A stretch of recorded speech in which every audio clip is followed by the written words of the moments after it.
In this module, I want to talk about the theory behind enumeration. And now in the previous module, scanning, we basically only wanted to find out if a target was on or off, or the ports were open or closed. We only wanted some basic information. Port scans, vulnerability scans, and things like that. But in enumeration, what we're really asking here is, can I have more? And it's highly targeted. Okay, so let's look at this. The principle that's involved is still confidentiality oriented or disclosure oriented. Notice we still haven't changed the integrity of our target yet. We're going to get there, but most of the life cycle of penetration testing is what information is available to me, documenting that, and how can I combine all of that like a puzzle and ultimately form the actual attack. So we're getting real close to penetrating a system, but we're not there yet. So let's look at enumeration. Obviously, you're going to be running some tools against a target. So between you and your target, once you reach out and you talk to this target using your tools, what information is available to us, or what would we be interested in? Well, the first thing, and this can be in no particular order here, but the first thing is what layer 2 or layer 3 information, because most of this we've probably already got from the scanning section. So what routing tables, how does the routing table look? How do the ARP tables look? So a few of the tools will disclose that type of information. Also, on our target, what users, groups, or accounts are available? Can I start enumerating lists of those? I mean, if I could reach out to Active Directory and pull a list of all user accounts, that's a treasure trove of information. Or what if it's not connected to Active Directory? What if it's a standalone system? Or what if it's a Unix system? Or is it even tied together at all? Right? So the result of users, groups, and accounts, that tells you the makeup of realistically how your target is connected to the rest of the network. Speaking of that, network resources. Okay, are there any printers connected? Anything related to networking protocols specifically, like TCP/IP, NetBIOS, server message block, any of that stuff, all very, very valid, which spins directly into services. So think of going to a client machine and looking at the particular services that perhaps Windows is running or Unix is running. If we can enumerate that list, that maps out the surface area of attack or potentially doors to get into our target. Also, what names or naming conventions do they use? Is it a DNS name? Is it a NetBIOS name? Is there no name resolution? Can you only talk to it with TCP/IP? Or maybe it's a router that doesn't use a naming convention. All of this starts to paint the picture of what exactly our target looks like. Then we can go even more in detail and say, well, if we know these services and the ports and the protocols, well, can we get even more information by connecting to the application and pulling some of the application code or the application banners? So that's very, very important as well. And then, of course, at this point, you could start getting passwords. That makes the next part of the penetration test really, really easy, because you're halfway to getting to access the system with a username. If you could get a password at this stage, great. That would be considered the holy grail, and boom, you're in. And this is where things like a null session come into play. All right. Also, high level, what type of operating system are we attacking? Is it a Windows, Linux, Mac? Is it a networking operating system like a router or firewall or whatever web interface we can connect to of that type of operating system? All right, so that's a little bit of theory on what you're going after when you talk about the target.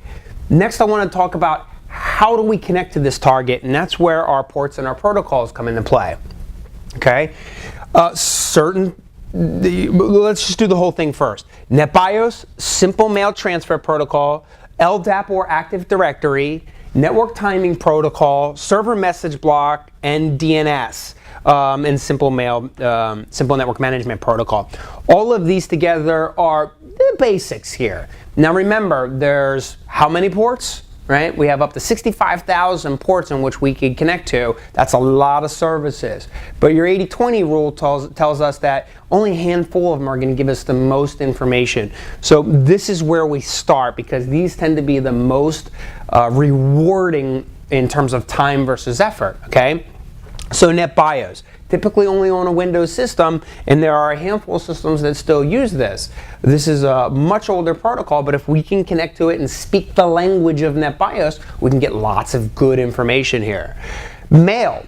A lot of systems use mail, whether it be email between users or perhaps replicating directory information.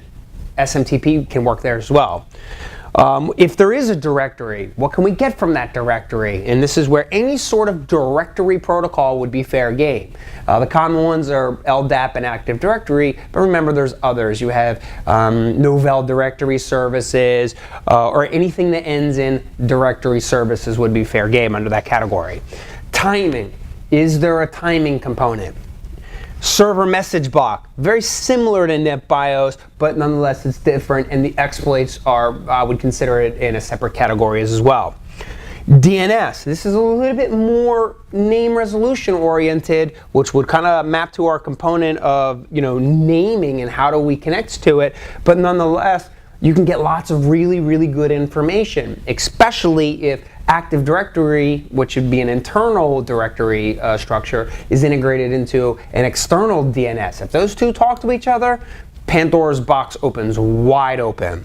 All right, so you must master tools like NSLOOKUP and DIG. All right. Also, with Simple Network Management Protocol, this is also a treasure trove of information, because if you can connect using the default public and private community strings, man, you can get a wealth of information, and in many cases even go into full-blown administration of a network appliance. And we use a management information-based browser.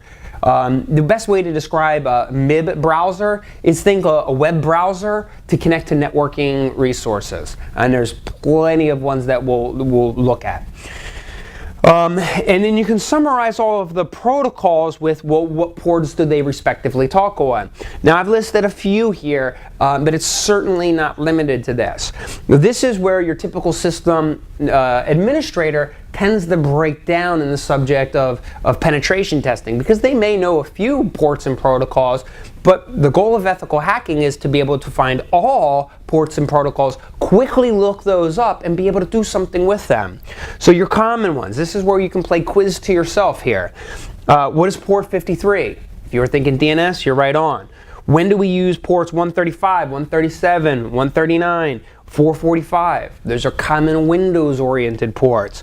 Or ports 161 and 162 for Simple Network Management Protocol. Or 3368 for Global Catalog Services.